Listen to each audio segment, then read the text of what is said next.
Hello, welcome to Bloodhaus, the show where we talk about art house horror movies. I'm your host, Joshua Conkel. And I'm just hiding in the walls, Drusilla Adeline. Welcome to another week of Bloodhaus. And well, honestly, let's not even wait before we get into the podcast. It's just so funny that you would bring up your name because I had this dream about someone who had a name, and I just really feel like there was something that like it resonates with your name and it reminds me of your name. This dream that I had. Anyway, the podcast. Let me tell you about a dream within a dream. How are you? What's going on? I'm okay. I am sleep deprived and I might have a cold. Mm-hmm. But them's the times. I'm terrified of the world, and I'm throwing all of my anxieties into work. So I've been up late a lot working, and that has kind of run my body down a little bit. So if I'm a little sniffly, I apologize. Fine. But you know, I'm excited about the work I'm doing. It's something batshit bananas crazy. And it's very cool, but it's something I've never done before, so it's taking a lot of time out of me. So I don't know. I'm trying to throw everything at it while also not in any way, shape, or form keeping myself together. Because if I throw everything at it, then I don't have to deal with the fact that I'm not together. You see my logic. It's very sound. Let me ask you this. Like, if this project were to not work out and you threw everything out at it, what then? Like, I have a project right now that I've been working on for literally years, which is like so personal, and I'm finally going to go pitch it in October probably. And I'm getting nervous because like if it doesn't work out and it's dead, then I don't know what, like total nervous breakdown probably. Do you feel that way? Like if this thing doesn't work out for some reason, will you just like completely fall apart? I mean, listen, if this thing doesn't work out, so we're in different positions in that the work that I do is predominantly significantly less personal. You know, I'm always. But you put so much of yourself into it, though. I do, but it's not my thing. It's me putting things into other people's things. You know, I'm doing posters for other people's movies. I'm doing art for Blu-rays of old movies, and I'm doing art for like other people's bands and things like that.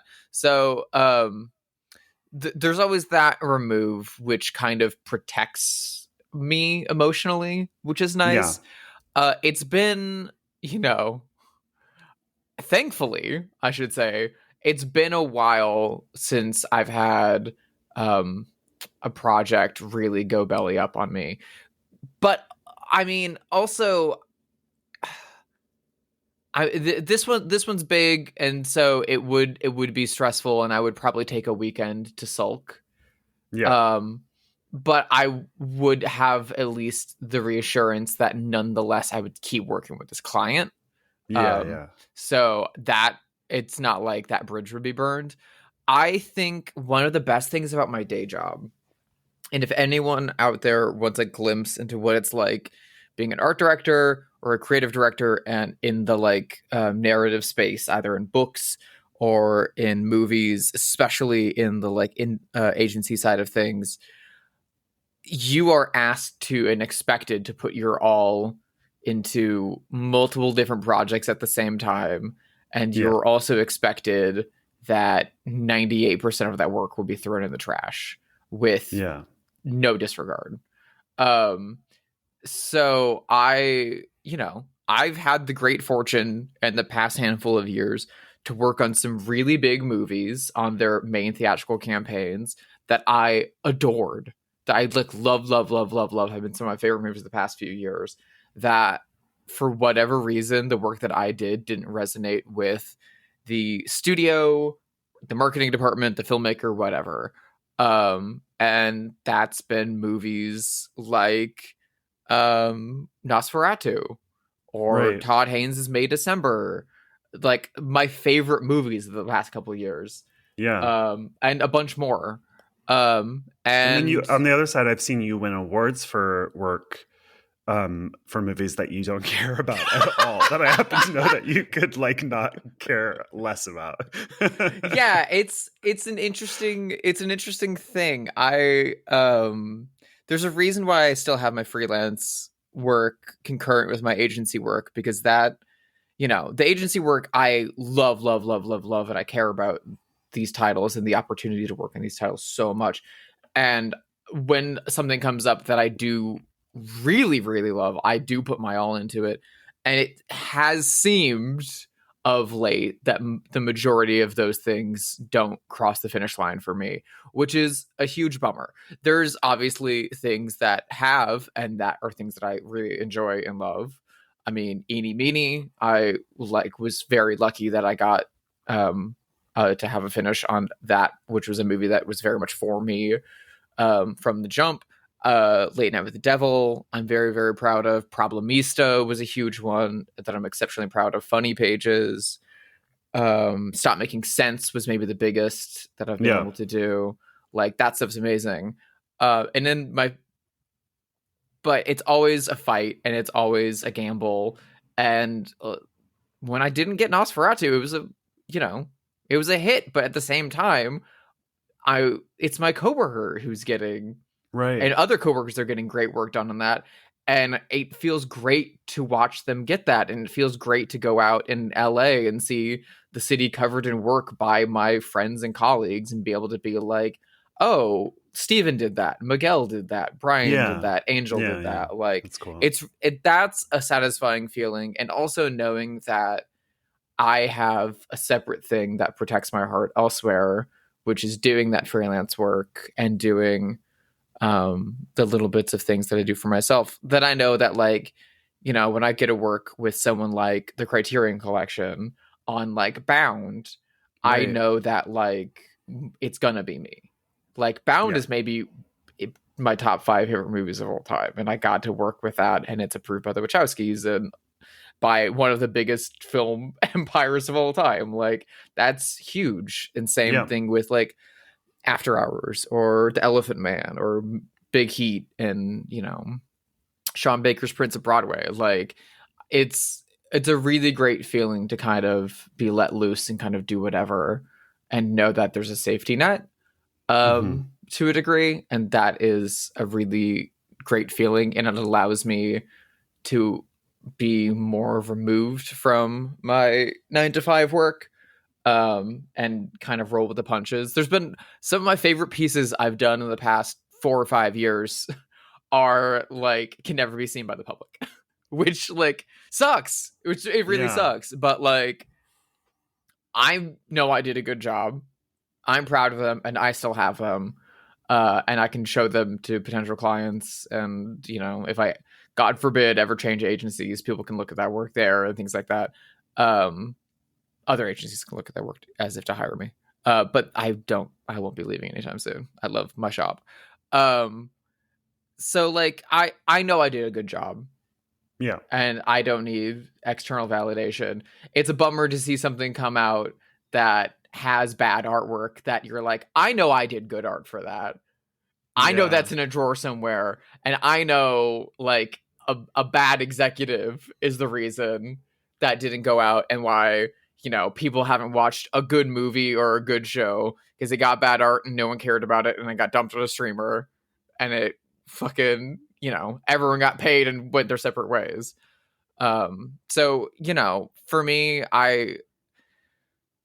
it's not a big of a bummer as it was when I was starting out, when I didn't have a financial safety net, and some of these projects, if they fucked me over or they fell through or one thing or another, sometimes I wouldn't get paid because I was green and I didn't know how to stand up for myself. Additionally, I put so much of myself into it without, protecting myself, that it really would hurt and sting and take me out even longer, which then would also prolong me not getting paid. But thankfully, I'm in a stable position where I'm allowed to and encouraged to fail. Yeah. Okay. Which I think is a major part of the creative process. Yeah. I know the stakes for writing and pitching are radically different. Well, you actually gave me a really great segue into talking about something that I watched last night. I couldn't sleep. And so, the Emmys just happened, and this show got nominated for. I didn't watch the Emmys, frankly, but I understand that this got nominated, if not won, a bunch of Emmys. So I was like, oh, I'll give this a shot. And I know that you haven't watched this yet, and I think you'll really love it. I watched every single episode of The Studio on the Apple last show night when I couldn't sleep. It is so good. It is so funny, so brutally stressful. I love comedy that stresses me out and makes me cringe. That's like a sweet spot for me. And recent guest Owen Klein is in an episode playing himself, which was a delight. I didn't know that was coming. Lots of great celebrities playing themselves: Marty Scorsese, Steve Buscemi. Catherine Hahn plays the marketing. I thought of this is what the segue was: is marketing. Catherine Hahn plays the marketing director of the studio, and she is like a 45-year-old woman who dresses like a Gen Z girl and says things like "no cap" and "dope" and "this is so fire" and shit. Oh, that's too real. That's too fucking real. Oh my god. And so the pilot is about Martin Scorsese plays himself, and Seth Rogen's character is the new head of the studio.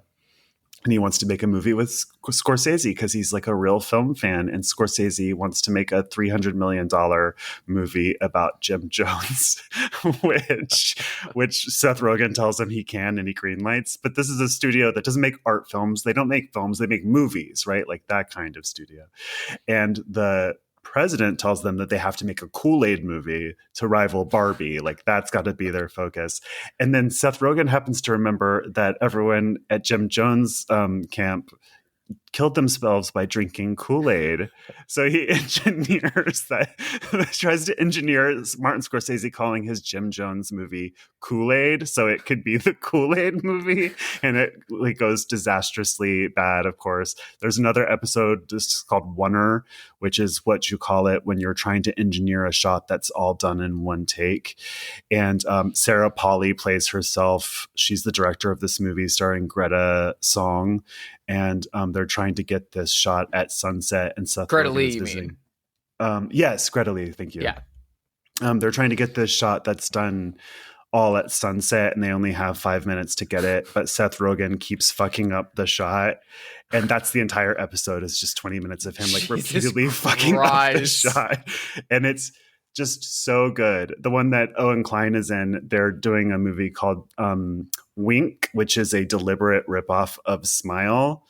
And the established exec, who like is a cocaine addict and a womanizer, wants to just hire what's his name, Parker Finn, who's the director of Smile. So Parker Finn is in the episode playing himself, but Greta Lee wants to hire like a cool younger director who's Owen Klein playing himself, and it's just like, it is so cynical and stressful, and frankly, I mean, it's a little hard to watch because I'm feeling very bruised, and I would like to watch a show that made me like Hollywood, but this makes me feel so bad about Hollywood a lot of the time. But it just has so many great actors and is so funny, and just what a delight. It's like, it kind of reminds me of like Veep. It kind of has that energy. Mm-hmm. Like it's so fast. Everyone's talking a mile a minute. Everyone's running. Everyone's screaming at each other. It's very stressful. What a delight. I just like cannot recommend it enough. I really need to watch it. I've weirdly been allergic to Apple lately. I don't know. It's a lot tech of things. Company. It's a tech company. It's a lot of things about the world, and also like, I just it gives me the ick. I get it. I also like, you scroll through their service and there's like 70 shows that you've never heard of. They're all on season 4, and you're like, service. What are you doing? It's like a very I want to say prestige, but that's not quite right, because that makes you think of HBO. That makes you think of like White Lotus. I don't know. It's like for rich people, basically. It's for people only who live in New York and LA. It's a certain kind of person. It's a tech person, probably. Yeah. It's an expensive service with not a lot of content on it. They famously lose like $1 billion a year. Yeah. Like, you kind of wonder, like, from a business perspective, like, what are they even gaining from being in this business, because it's not how they make their money. They make their money from like phones and computers. So it's like, I don't know what you're doing, It's really. But it's a marketing thing and it's a branding thing. I, what I've learned is that for a lot of these tech companies, getting into the entertainment industry is part of the same reason why the Walt Disney Company has been so staunch about being family oriented and making animated films for a long time. Which is that entertainment is really the way to someone's heart, and if you can connect even one show or movie or something, that will become someone's favorite thing ever. And then it will be branded with your logo, and they will never be able to. The goal is that they can amass an empire. All these tech companies, when they see entertainment, they think that maybe someday they can amass like a future empire like Disney, where they can have theme parks and they can have branded characters and IP that you can then sell the IP off later for spin-offs and remakes, or like the Indian version and the Australian version of a. It's so funny. Do you know who else is doing that? Is the Saudis. It's like an open secret that the Saudis are just like investing tons of money in like sporting events and also movies to try to launder their reputation in the West. Yeah, there's been a lot of Air Dubai commercials lately on stuff, and every time I see one of those, it's like every single Air Dubai commercial is like, come to the United Arab Emirates. It's so great here. Every single one is rich people being like, we've been to England, and we've been to New York, and we've been to Hawaii. And then it's like, why don't you come to the United Arab Emirates with Air Dubai? And every single time we see it, we're always like, yeah, come on down. We want your money, but not if you're gay. Come on down to Slave Town. Oh my god. Anyway, I do want to watch the studio because weirdly, whenever I'm feeling awful and sick about myself, I feel really comforted watching things about the industry being awful and sick and rotted. Like, one of my comfort movies is the Robert Altman movie The Player with Tim Robbins. Oh, I love which is that like movie. A balm to my soul. Yeah. And it's so cynical and it's so mean and it's so vicious, and it really loves and hates the industry and the system at the same time. But I have this absolutely psychotic relationship with it, whereas every single time I watch The Player, I'm like, yeah, I could break it in. The one thing I could do that. The one thing about the studio that makes it different than something that's more cynical like Veep is that Seth Rogen is really a sweet guy who's doing his best, and he just like really truly loves movies, and he's the only one who's like trying to do the right thing, and so that makes it kind of more blistering in a way. So it does have like a little bit of heart at the center. I understand your concerns entirely. I share them. There is a funny thing where it's like, you know, this is a spoiler, but like near the end of the season, it seems like they're setting up the next season story, which is that Amazon is trying to buy the studio. And it's like Apple is doing a dig at Amazon. And it's like, Apple, you're not any better than Amazon. Like, let's be for real. So it is, I understand the concerns, but the show is really wonderful cast, really great writing, super funny, very stressful, great thing to watch when you can't sleep. I loved it. That's amazing. Speaking of stressful LA skewering, I rewatched a movie this week that I feel like is a recent example of a movie starting to develop a cult following, and is also a movie owned and distributed by a company that is trying to launder the reputation as being cool and hip. When the reality is horse right now. This is like the opposite. Is hating this company. Yeah, and they deserve it. But they really deserve a bad reputation for this movie specifically, because this is a movie that they fumbled and buried, which is a crime, because this is maybe one of the best movies they've ever distributed, which is David Robert Mitchell's Under the Silver Lake. I've never seen this movie. Dude, you're gonna love it. I know. So I always meant to see this. Recently CD Trader in Tarzana had like a 30th anniversary sale, and some a couple friend of ours were like, "Hey, we're gonna go," and we're like, "Well, let's just like go together. It'll be cute, like double date, like Saturday afternoon thing to do. Super fun, super packed."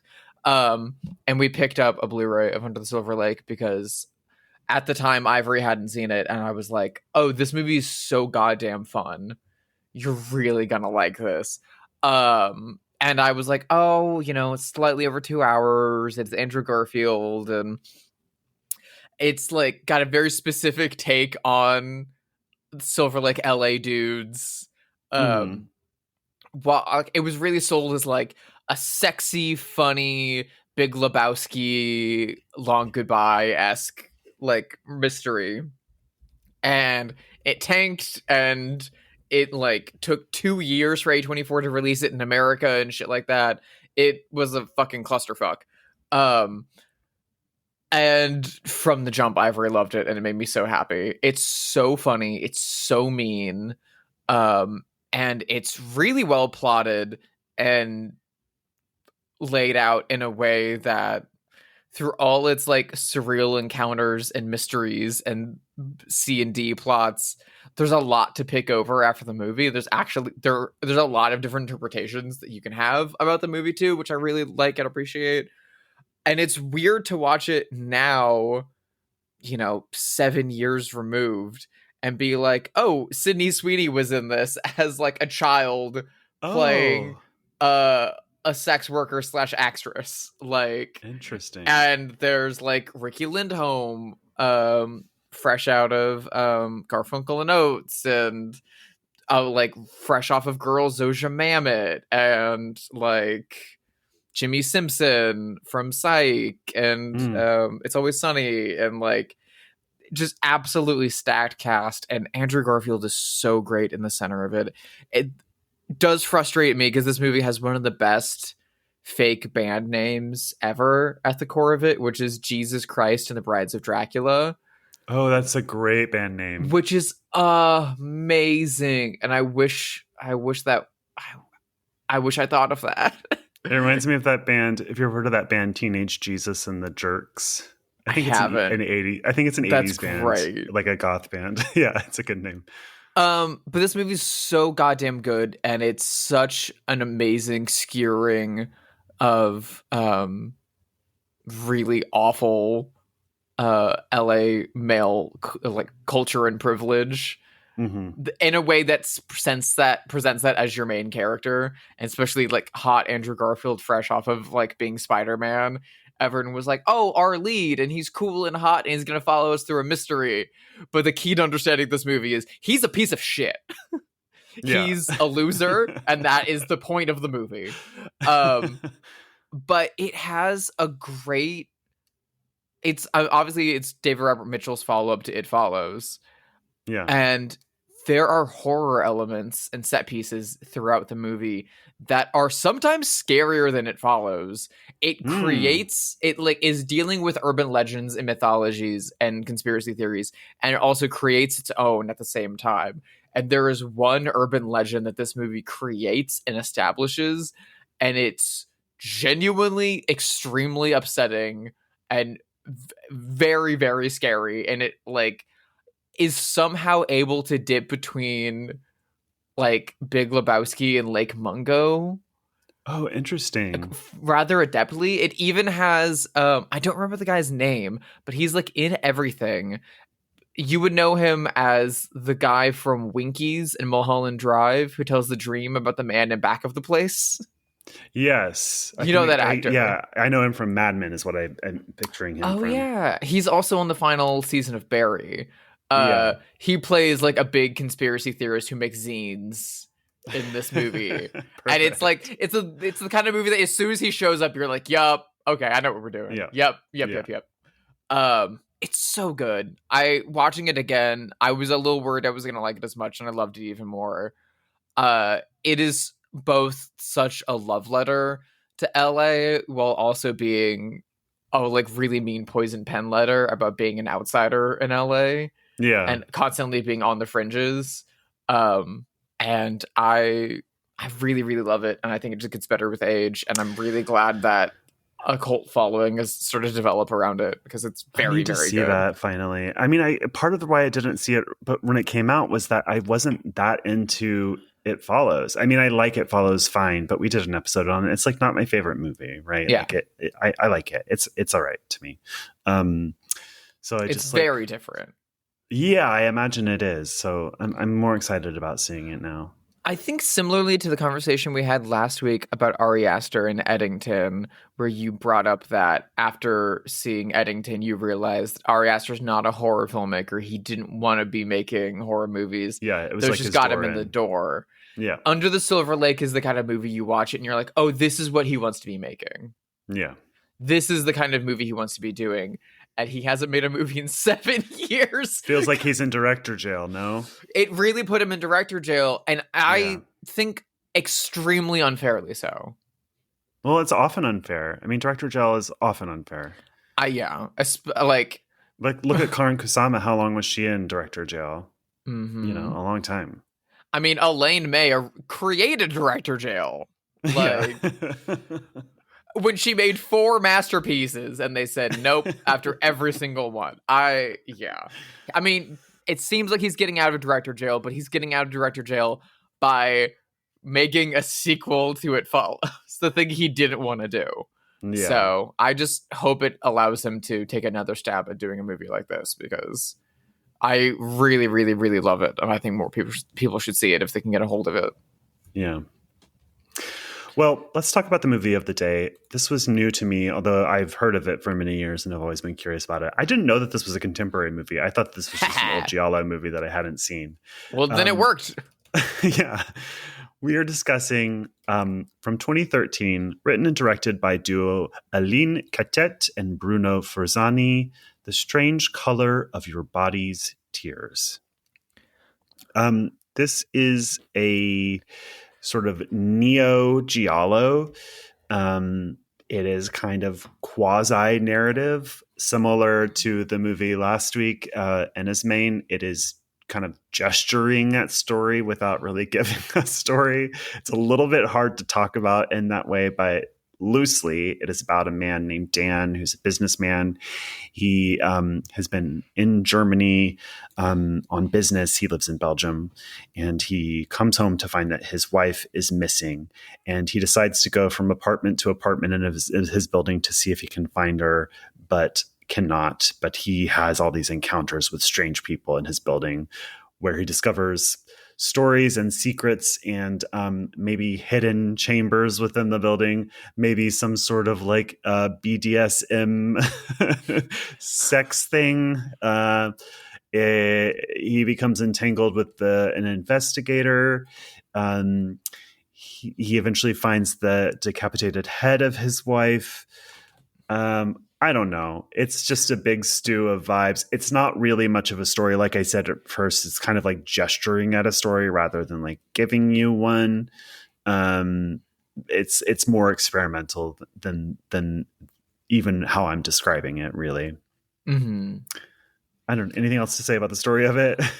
I mean, I think so. Similar to Under the Silver Lake, this is a movie that came out fairly recently, came out in 2013. I probably didn't see it until 2014, 2015 when it got like proper US distribution. And it's got really great cover art by an artist who does a lot of giallo artwork for like Era Video and stuff like that. Yeah. It's got beautiful cover art. A period soundtrack that's all using existing music from existing Italian giallo films. And the directing duo, it's their second film. Their first film, Aimer, was like a really direct giallo homage. And so when this movie came out, I feel like horror fans, and especially giallo fans, which at the time were a lot smaller and more cultish, were like, oh, cool, we're getting a really well-made giallo homage throwback. Yeah. This is going to be great. We know what to expect. It's going to be super fun. We're going to get a lot of boobs and murder, and then we're going to get like 3 twists at the end, and then it's going to wrap up into a bow, and we're going to walk out happy. And that's not what this movie is. Granted, there are a lot of boobs, and there's a lot of blood, and there's a lot of boobs. murder. That's all there. So, and it is, to your point, gesturing at like really big narrative elements from giallo films and just general like mysteries and pulp noir paperback kind of setups. And it is like so visually indebted to giallo films. And again, the score is pulling from Bruno Nicolai and all the great composers from 60s and 70s Italian films. Except narratively, this movie's a lot closer to something like Buñuel's Discreet Charm of the Bourgeoisie. Yeah.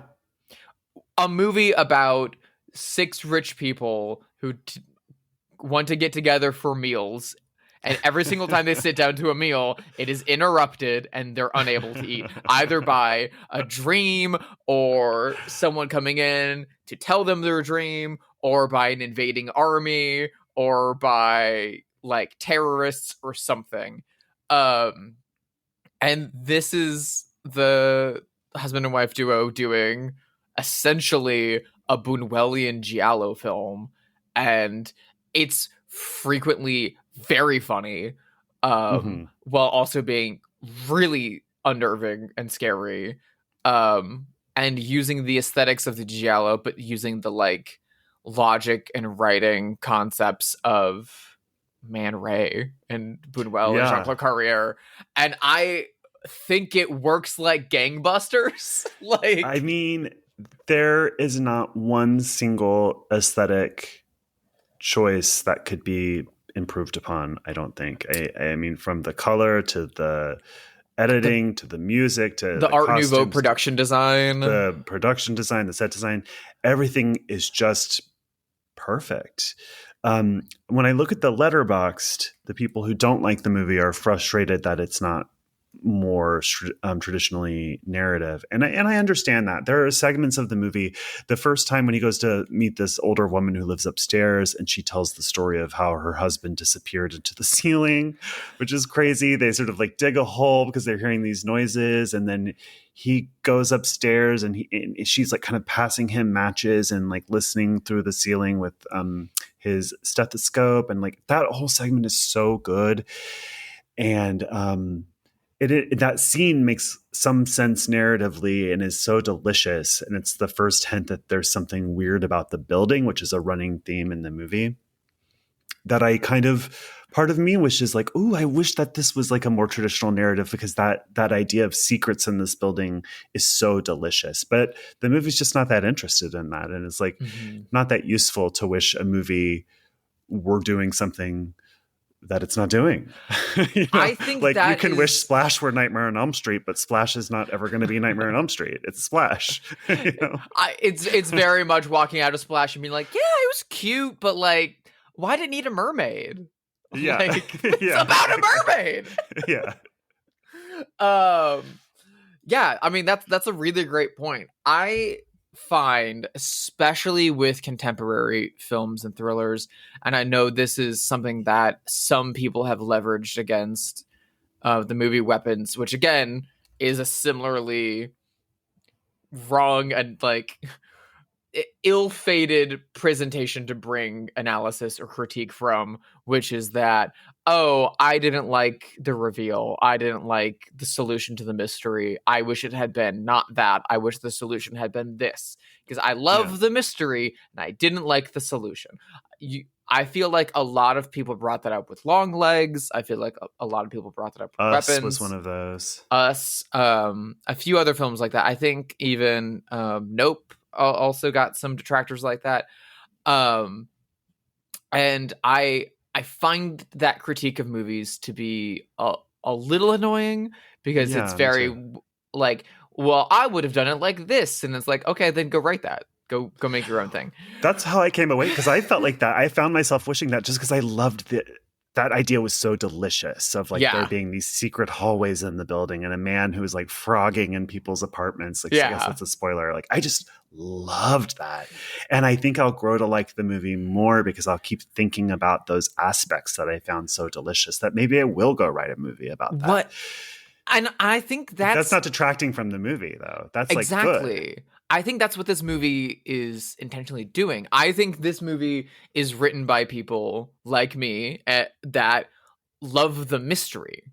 You want the mystery more than you want the solution. And I think it's like Picnic at Hanging Rock, right? Like that's what's Mhm. delicious about that movie. It scratches at your brain after you're finished watching it. Like you like it more later than you do while you're watching it because you're like, what the fuck happened to those goddamn girls? I mean, so two things when it comes to mystery, thriller, and horror films, or books, or whatever within that genre, video games, even. Like, we as human beings, our brains are like, have evolved to recognize patterns and to want patterns and to like search for like solutions and to search for answers to a degree. So part of our brains really craves a like locked down like point A to point B.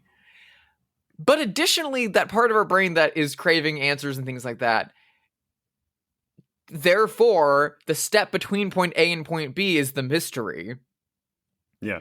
And that's a part of the process that our brain craves. And you don't market a movie on its solution, you market on its mystery. Right. Personally, to me, the mystery is the more interesting thing. Sure, but there's a certain kind of person who gets really mad when there's no solution. And that's like Yeah! a very common way to feel. I don't feel that way. I'm sort of like turned on by there not being a solution. Like I my brain likes that. It's frustrated by it, but it's like frustrated in a like kind of a yummy way, an addictive way. I agree. There's a quote from, this is the most Drusilla thing I could possibly say.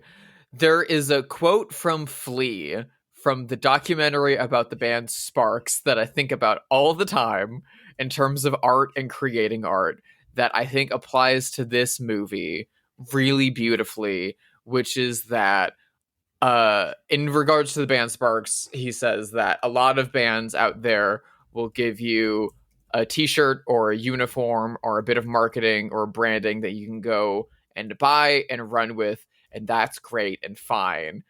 But Sparks gives you a needle and thread and goes and asks you to like go off and make your own thing.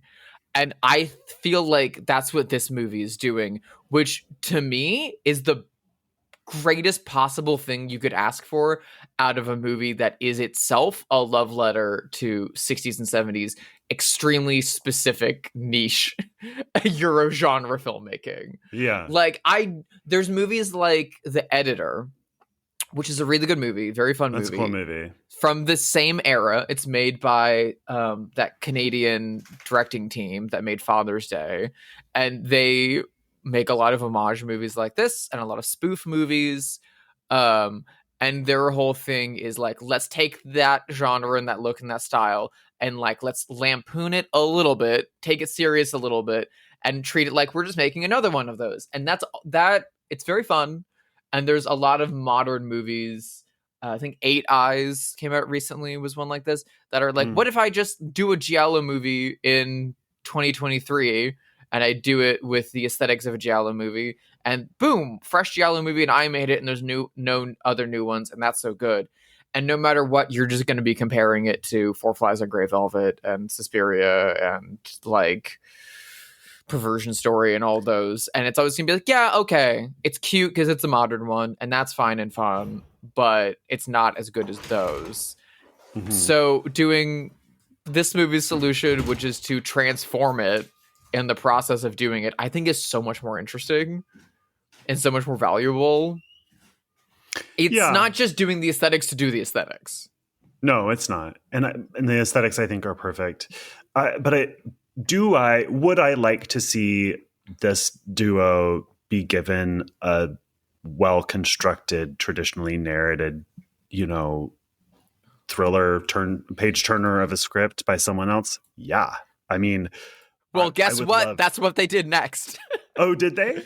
Their follow-up movie, Let the Corpses Tan, is literally like based on a book. Oh, they made that? Yeah.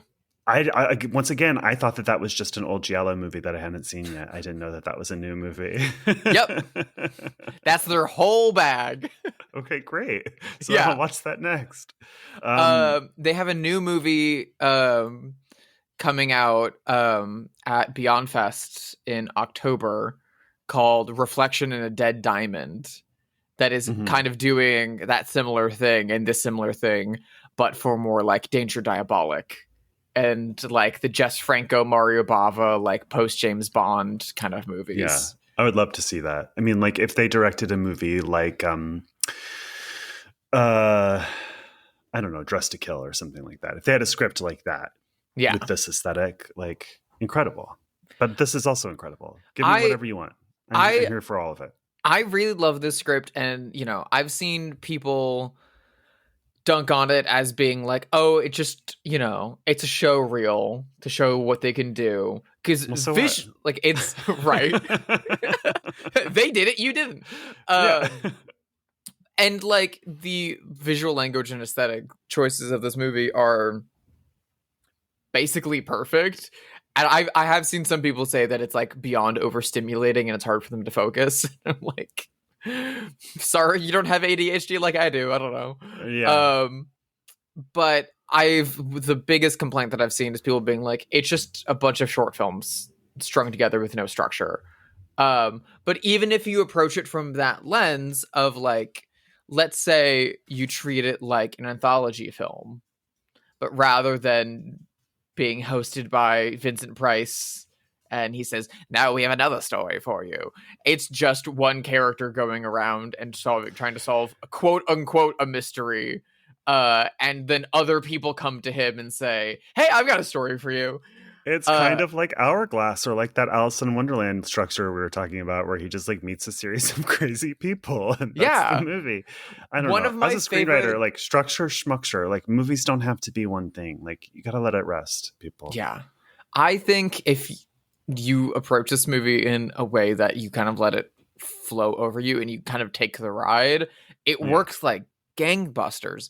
I was watching it with Ivory, and it got to the story of the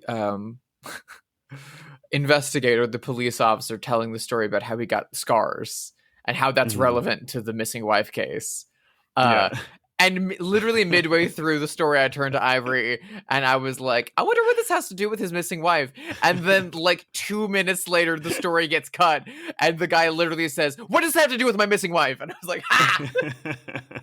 Like the movie's self-reflexive. It knows what it's doing and it's playing into it. And it's like, often very funny in that way. It's often very funny. Similar to Under the Silver Lake, it's allowing itself to have fun with the form, make jokes with the form, and also do really terrifying. Like the broken glass sex scene is really uncomfortable. There's a lot of scares in this, to be honest. A lot of really good. There's a lot of knives straight through the skull in this. There's a lot of like knife wounds that are like structured to look like vaginas too. In this movie, there's a sequence that I found really scary on this rewatch, which I've also I've seen some friends dislike because of the editing rhythms of it. But it feels like taking the idea from Twin Peaks Firewalk with Me, like the David Bowie scene from that, and ratcheting it up further in that he wakes up and it's shot from like a killer POV voyeuristic lens, and someone rings his bell and he goes and looks and he sees himself on the video monitor. Yeah. And himself on the video monitor says, run, there's someone in your apartment. Yeah. And it like resets. He wakes up from that dream and then it happens again. And he's once again at the monitor and says, there's someone in your apartment. And then you see that the person in his apartment is also him. And then it resets and he wakes up from that dream to it happening again. And we are then from the perspective of him who's hiding in the apartment, and we then get the voyeuristic, and it keeps going like that. It keeps ratcheting out and ratcheting out and ratcheting out and building up, and it's really scary and it's really uncomfortable, but it's also really funny. Like, it kept making me think of Lost Highway, this movie. Yeah, well, that's also straight from Lost Highway too. The like Dick Laurent is dead thing. Yeah. It's very similar to Lynch, and it's very similar to Buñuel in that like it is taking a very intentionally dreamlike and surrealist approach to narrative. But like Lynch, it's really pairing it with like really painfully beautiful and painterly setups and compositions and ideas. And I, even at like 100 minutes, I think it might be too fast for some people. I think watching it twice is like the best way to go. I think it's a challenging movie, but I really like it. I mean, I do like a narrative movie. But I don't know. I don't give myself enough credit. I'm a very open-minded movie watcher. I like this movie a lot. But it is easier to watch a movie that has a story for me. Yes. I will say that. It is easier. I mean, I think it's a running theme of late of like, oh, Drew keeps bringing in very like.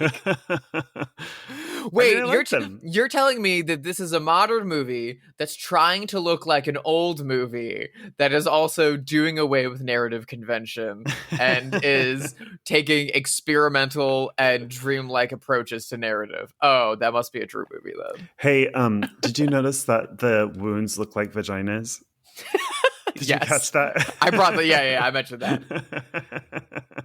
Also, straight up Drew content. This is a movie that when I saw it in had to be 2014, maybe 2015. Like it was like I was early in college and I had just seen Tenebrae for the first time. I had just discovered what a giallo movie was and was like head over heels in love and doing everything I could to like find old DVDs because it was before the like home video Blu-ray boom of them getting like of it released, and there was no Shudder and there was no Arrow player and things like that. Right. And so a lot of them were like found online or like whatever Reckless Records had and things like that. And this movie coming out at that time felt like a miracle to me. And I remember seeing it and thinking, well, that's the best movie of the year. No one can tell me otherwise. And clearly this is going to be a big hit, right? And then immediately, no. Everyone who has even heard of it doesn't like it. I was like, have you been to America? Apparently not. It's this is one of those things. This, I feel like Guy Madden's Forbidden Room and a handful of other, honestly, Enna's Main too, where like I'll go see a movie in theaters and be like, that's the best thing this year. I don't know how anyone's gonna beat that. And all year I'm like beating the drum for this thing and everyone's like, I've never heard of that. That sounds bad. This year it's Universal Language, which like not a genre movie, deeply funny, exceptionally uplifting, and no one's heard of it. No one's going to see it. And I am just like beating the drum as hard as possible. That's that Iranian movie, right? Canadian film. Canadian Iranian. About a fictitious Iranian diaspora in Canada. Yeah, I want to see that. I think you would really love it. But again, like I think everyone would love it. I am very like, I don't know, rose-colored about films and media in a way that I watch a movie like this and I'm like, for the whole family. This is a 4-quadrant picture. What are we talking about? This is why I can't be Seth Rogen and run a studio, because this is what I would be greenlighting. There's a really funny review of this by somebody who hates it on Letterboxd that I want to read. I think the number one review on Letterboxd is like a 1-star review, right? Yeah, 1.5 stars. This movie is for people who go to art galleries to see a neon sign that says fuck. I don't agree, but I think it's funny. That is a very funny thing. I like this review from someone named Matt Lynch that says, calling this a mere giallo homage is way too reductive. Like Aimer is purely audiovisually abstracted exercise interrogating entire subgenres' fear of female sexual desire and the consequences of that fear. Yeah, I think that's a great review. We should read other people's Letterboxd reviews on the show more. It's honestly like useful. It is useful to like get a temperature. The gamut. But it should also be noted that again, this movie's written and directed by a married couple that are a writing and directing duo. They are clearly incredible at their job. Just look at a they single have frame from the this. best sex, by the You way. know they have the best sex ever. They're also a hot couple. Have you seen photos of them? No, let me look up now. Look them up. Because it should also be noted that this is one of very, very few giallo films ever directed by a woman, even more so directed by a woman of color. Oh, really? Oh, Like, wow, yeah. That's amazing, especially when you consider this is a French duo and their movies are French, but are frequently or almost entirely in conversation with mid-century Italian film subgenres. And especially when you think about the way that 60s and 70s Italian films treat not only female characters and female sexual desire, but especially race. Yeah. There's way too many 60s and 70s giallo films where a character will just do a blackface for a second. You're like, what? Oh, that's part of your stage show? What the fuck? Jeez. Not to mention the entire, like, extremely racist, like, cannibal subgenre of late 70s Italian filmmaking. Sure. That I hear someone named Eli Roth, that people think is a good and normal person, is a fan of and remade himself.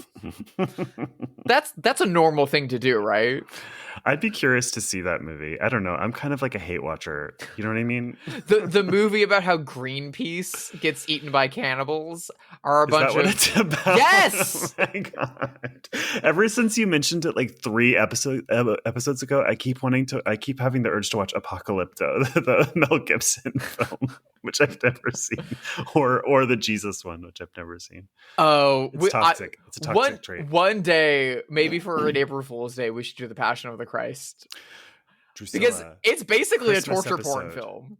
Oh my Christmas God. episode, Passion of the Christ. Done. It's inked in. No, I have to watch that now? Yes, Oh God. we're doing it. Oh, fuck. It's on paper.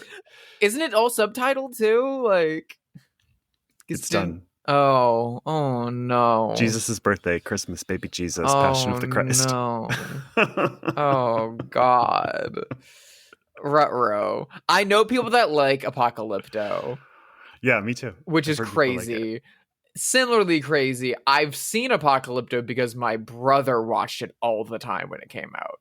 He would, like, if it was on TV, like in the year after it came out, he would immediately put it on. He would rent it from Blockbuster, and I was always like, what? Anything else to say about this Anyway. movie before we move on? This movie's amazing. If you've never heard of it before, I really recommend you give it a watch and check it out. Even if, like, you have to, like, take a break between every, like, story. It does give you good little stopping points throughout the film. If it's too visually overwhelming for you, I recommend you take a break, you pause it, and then you just let that, like, sear into your retina before you continue.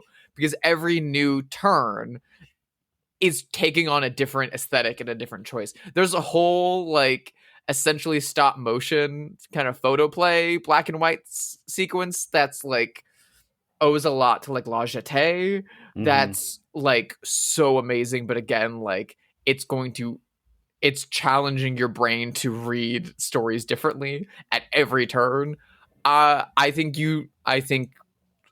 people should give this a fucking watch, and I think they should hang with it. Again, this is a 4-quadrant movie. Why this wasn't released at Christmas, I'll never know. 4-quadrant movie. Like, I don't know. They didn't show up. I don't know what's wrong. We had a Coke tie-in. Yeah. Justice for the strange color of your body's tears. We had all the characters as, like, Fanta bottles in every supermarket. Like, there was Happy Meal toys. You could buy little knives that plunge into people's heads and make little vagina stamps on everyone. Listen, let's play Have They Seen It, where we speculate wildly whether notable figures have seen the movie. I'm thinking of somebody that you and I both really hate. This is a haters episode. This is a woman who made, I wouldn't say a similar movie, but a movie a couple of years later that is also just steeped in style and visual flair. I know you're doing. Director of The Love Witch, Anna Biller. So Noted transphobe Anna Biller. Yeah, noted gender essentialist Anna Biller, noted wife of a misogynist author Anna Biller. I was this came up recently because Ivor and I frequently, whenever we find out a friend doesn't know that Anna Biller's awful, or we find out a friend already knows that Anna Biller's awful, we need to then bring it up to the other one to be like, oh, good, for the community good. And I was like, I was talking with her about how like, and yet every year around Halloween, it pops up on some streaming service. It's still like, not lately, but it has been popping up on Criterion Channel or Shudder and things like that of late. And people do love witch costumes and like post a lot of like Instagram either memes from it or like photo sets of like 4 great horror movies directed by women, and it's always like number 1 and things like that. And I'm like, should we do an episode on it where we don't even watch the movie and just spend 40 minutes being like, don't watch it, it sucks, she's awful? Should we just do that? So cool. I mean, it is a shame because I mean the movie is kind of boring, to be honest, but it looks great. And I do think there's something charming about like she did make every single thing by hand herself, which is like cool. With her husband's money. Well, sure. Yeah. And the reason she makes everything by hand herself is because she doesn't like other people being on her sets. She doesn't trust other people, and she's incredibly paranoid. Yeah. Oh. I've worked on one of her sets. It was really awful and uncomfortable. I'm sorry. For a movie that I worked on before COVID that she still hasn't finished. I was just reading this like quote unquote inspirational like one of those carousels on Instagram where you read an inspirational story about a famous person, and this one was about Vera Wang, who didn't think that she could start life over at 40 because she worked at Vogue for like 20 years and was expecting to be made editor-in-chief, but then Anna Wintour got that job instead of her, and she was in her 40s. She didn't know what to do. She'd never touched a sewing machine, and then she was like, I'm going to be a wedding dress designer, which of course is what she's most famous for, right? And then it's like, and then she opened a shop downtown Manhattan with $4 million her father gave her. Yeah, like, you really buried that pretty deep in this carousel. Yeah, Anyway. I always love the like, it's so easy. Can you believe it? So inspiring. This couple's only 22 and they just bought their first house, and it's a 2-story like brand new built home, and they're married and they have a child on the way. Isn't that so lovely? And you're like, and they got a loan from their parents. Well, you know who the new editor of Vogue is? Anna Wintour just stepped down. Yep. The new editor is Louis Malle and Candice Bergen's daughter, who is like, I'm a proud Nepo baby. I had to work twice as hard as anybody else because of my name. And I was like, did you? I don't know. I don't know about that. And I've seen a lot of her design choices and they're not good. Yeah. But also, Louis Malle died when she was very young. She's the worst thing he ever made. But like, he wasn't around for the majority of her life, so she's much more kind of her daughter. Well, I love Candice Bergen. I do love Candice Bergen. Yeah, we all love Murphy Brown. Relax, Mom. We all love Murphy Brown. Who is the fucking politician from the 90s? That Dan Quayle. Dan Quayle. Yeah. Cool it, Dan. But like, I wish Louis Malle lived longer, if only to instill some better design choices in his daughter. Yeah. Anyway, Anna Biller is Tumblr brained in a similar way to another very successful film director that a lot of people are realizing. Wait, you didn't say if she's seen this movie or not. I'm getting there. Okay. Is realizing doesn't have the sauce. And literally Anna Biller hasn't seen many of these films, especially doesn't watch modern films. What she watches are 40s films. Oh. All she watches are like 40s, like fucking Jane Russell movies. Like that 40s and 50s. Like that's her bag. That's all she watches. Like it's whatever's on TCM. Like that's what she like, and she'll show Weird. up It on. seems like she's referencing like Velvet Vampire and Race with the Devil. She does And not like those movies. okay. She has said to me on set, because she was doing like a photo shoot for reference for things that would then be painted and then used as props in a film that she was making, and all of the like photos were taken from like, Sergio Martino films, and forbidden photos of a lady under suspicion, and investigation of a citizen above suspicion, and with William Castle movies and a bunch of stuff. And like I saw she had them all like in a big binder, and directly recreating stills from other movies. And I was like, oh, you're doing that. You're doing that. You're doing that. She was like, what? And I was like, that's from that movie. And she was like, oh, I don't watch these movies. I think they're sexist and awful. And that's why I do this. She's reclaiming the visual language of that. Ugh, yuck. You know who's sexist and awful? Anna Biller. So, no, she's definitely not seen this movie. She also, I was trying to think if she's even ever seen anything with subtitles, and she also famously hated Parasite. And I'm like, oh yeah, she totally does not watch modern films and totally does not watch.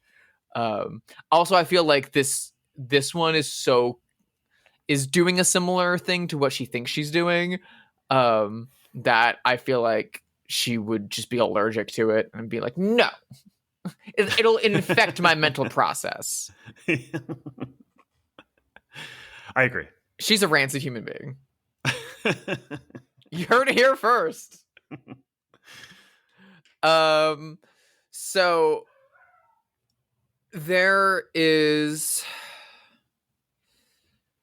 some really great, weird, fucked up sex and death kind of mixed and commingled into this movie.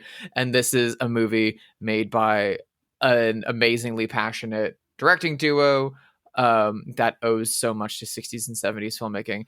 And there is another director currently working who is very much impassioned and inspired by 60s and 70s horror filmmaking and television, who's a huge wife guy and is always putting his wife in his movies. And she's obviously not behind the camera like Helen Kate is, but they're very much a couple duo making films. Do you think that Rob Zombie and or Sherry Moon Zombie have seen Strange Color of Your Body's Tears?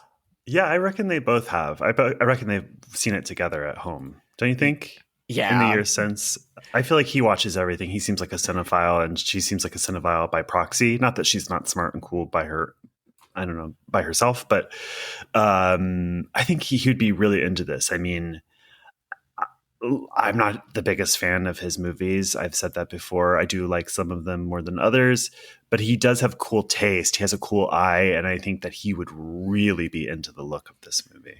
I think he would be really, really, really into this movie too. I feel like he would love this movie. I feel like this would be the kind of thing that, like, if you're friends with Rob Zombie and you go over for like a classy dinner at his Hollywood Hills compound, yeah, and he was like, oh, we'll put on a film tonight. He'd be like, yeah. oh, we'll put on a classy film. We'll put and a classy one that you haven't seen, and he'll put on Strange Color of Your Body's Tears. And if I was over at Rob Zombie's house sipping on a glass of like $800 wine or something like that, I would be. What does it say about me that in my head expensive wine is $800? That's an expensive bottle of wine. That's an expensive bottle of wine, but I'm sure there's people that are like, not a $12,000 bottle. Yes, there are more expensive Chateau bottles Lafite in the world, Rothschild or fucking whatever. I'm sure. That like, I feel like this would be something that he would whip out to like surprise and impress friends. Yeah, and be like kind of like quietly championing. I feel like he would fucking dig this movie. I would be shocked if he didn't, or if he hadn't seen it. Deeply shocked. Me too. I'm thinking of a director too, and this director is kind of the talk of the town right now. And he's a horror director, but a very different kind of horror director. So I could go either way. Do you think that Zach Cregger has seen this? Zach Cregger, star of Whitest Kids You Know? Yeah, he's like comes from a comedy background, writes horror comedies, but smart, good ones. Yeah, the director of Miss March, the Playboy Bunny sex comedy from the 2000s. The director of Weapons and Barbarian. I love his comedy career. I'm such a big Wise Kids fan. I'm gonna say no. I feel like he would love it. I feel like he would really love it. I just don't think it hit his radar. I think it's too far afield for him. I'm not sure if he would like it or not. Not that he, doesn't have cool or sophisticated taste. I'm just not sure if this is like to his taste or not. I know he's a big David Lynch fan. That's true. He is. He does love David Lynch. So I feel like if you sold it to him from that angle, he would really dig it. I watched a Letterboxd thing with him, and he said the opening narration of Weapons was inspired by the opening narration of Streetwise, which is like my favorite documentary of all time. That made me love him even more. He's got really good taste. He does. And I like his approach to the creative process a lot. I really dig him. He was on the Fargo episode of the Blank Check podcast recently. They've been going through all the Coen Brothers movies, and they had him on. And then they had Transcendental Meditation, like David Lynch did, right? Yeah, and he's like, for like a guy from maybe one of the most dude bro comedy troupes of the fucking 2000s. He is like so smart and so amazing, and like I think exceptionally talented. Anyway. But I don't think he's seen this. Yeah, no, I don't think so either. But I think he would like it. It's my turn. I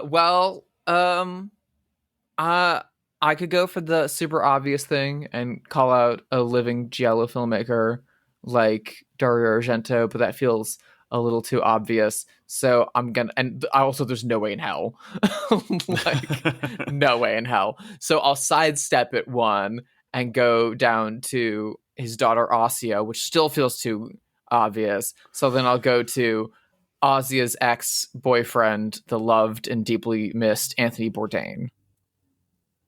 Now, boy, that is a dark story. Yes, it is. I'll set that aside. Do we know if he liked horror movies at all? I know he was a big film fan. Okay. I'm going to say no.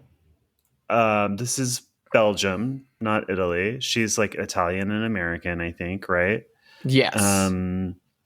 So it's not their country or native language. I don't know. I just feel like I feel like it's maybe too far afield. Yeah. I'm looking through an IMDb list of his favorite movies ever made, and there are a lot more like classical, dramatic Criterion Collection kind of favorite films. He's into like Chinatown and stuff like that. Yeah, The Wild Bunch, The Third Man, The Conformist, Seven Samurai, 400 Blows, Agira, Wages of Fear, Mean Streets, like that kind of stuff. But also, I don't think you'd date Dario Argento's daughter without knowing at least he definitely knows about Argento. Yeah. But, he was famously a man of travels, a man of experimental tastes. I wish he was still around. It makes me very sad. Very cool guy. Very cool guy. It's fucked up to think that Henry Kissinger lasted longer. Anyway, I hope he saw this because I feel like he really would dig this. I could see him. I don't think he and Ossie were together when this came out, but they may have been. I could see him seeing it at a film festival in Europe when he was traveling and being like, that was great. That was really fun. But I could see him seeing it with Ossia and him loving it and her being like, how pretentious, how awful. And him being like, no, that was really good. I don't know. Could be. Yeah. I feel like you would have liked it, but there's no way of knowing. So I'm going to choose to live in the happier dimension in which you thought I liked it. I will choose the Jonathan Demme Northern Exposure view of the world that, yes, the happier option is the correct one. Yeah. Well, thank you for listening to this episode of Bloodhaus. You can rate it wherever you listen to podcasts. You can email us at bloodhousepod@gmail.com. You can follow us on Instagram or Letterboxd. Drusilla, where can people find you? You can follow me on Instagram at Sister Hyde. You can find myself and my work at sisterhydedesign.com. There's a whole bunch of new stuff up there, and there should be a lot more new stuff coming in hot.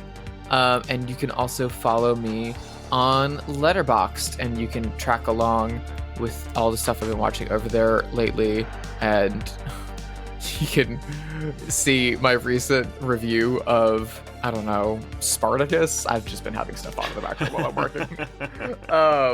And that movie's gay as hell. What about you, Josh? How can people snoop through your walls? I'm at Joshua Conkel on Letterboxd and Instagram.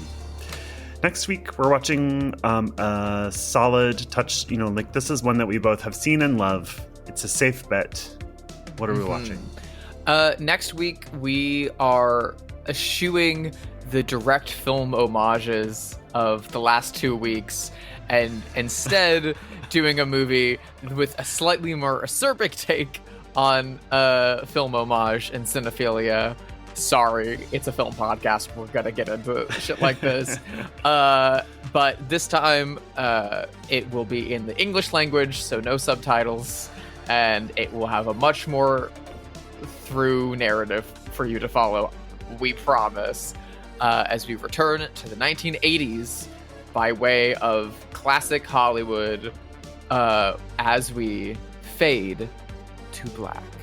Ooh, can't wait. I love that movie. Thanks, everyone. Bye.